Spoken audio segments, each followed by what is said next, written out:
Hi everyone, I'm Sarah, that other mommy blogger. Today we're just going to do a quick overview of how I make magnesium oil for topical application here at my house.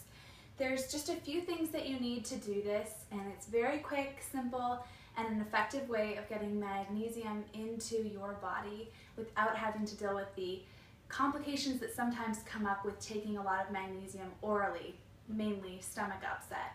So what I have is, I'm using Swanson's Magnesium Chloride Flakes. I bought these on Amazon. I'll put a link in the video description below so you can see them for yourself. But there are other companies such as Ancient Minerals that do also make the Magnesium Chloride Flakes as well. To start, you'll need the flakes as well as some boiled distilled water. And the reason you want it to be distilled is for the purpose of preventing it from being tainted if you're not using it rapidly. So I'm personally going to be using this plastic bottle for my magnesium oil, but you can also buy a spray bottle that is glass, and it's a little bit more durable and obviously a better choice if you can find it and want to pick that up. I'm going to start by taking equal parts of the magnesium chloride flakes and mixing them with equal parts of the boiled distilled water.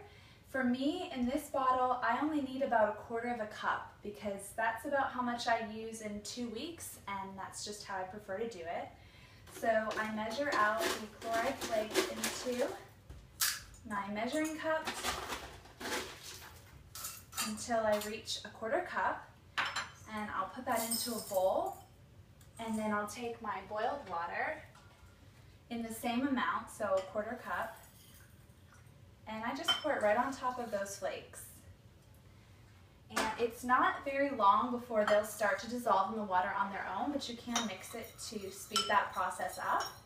Something interesting that I've realized also is if you were to take magnesium flakes on their own and leave them out exposed to the air on the counter, for example, it will actually form its own dissolved flakes in a liquid form without that added water. So if you don't want to go through the step of boiling the water and dealing with mixing it up like that, you can actually just measure out your flakes on the side in the amount that you want and leave it out for a few days, and it will actually turn to a liquid on its own.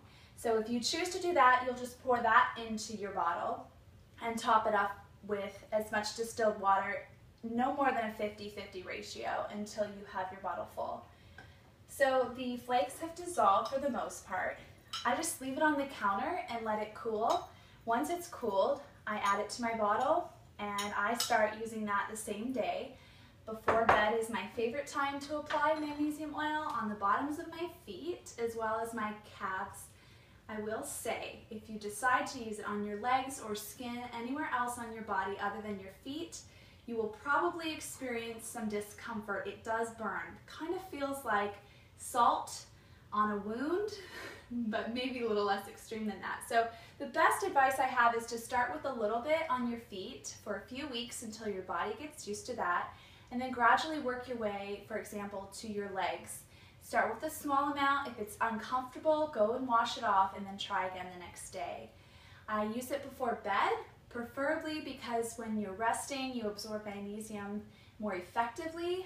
Stress is the worst enemy for magnesium absorption. So when you're sleeping, you're usually not in a stressful environment. It works great for absorbing it.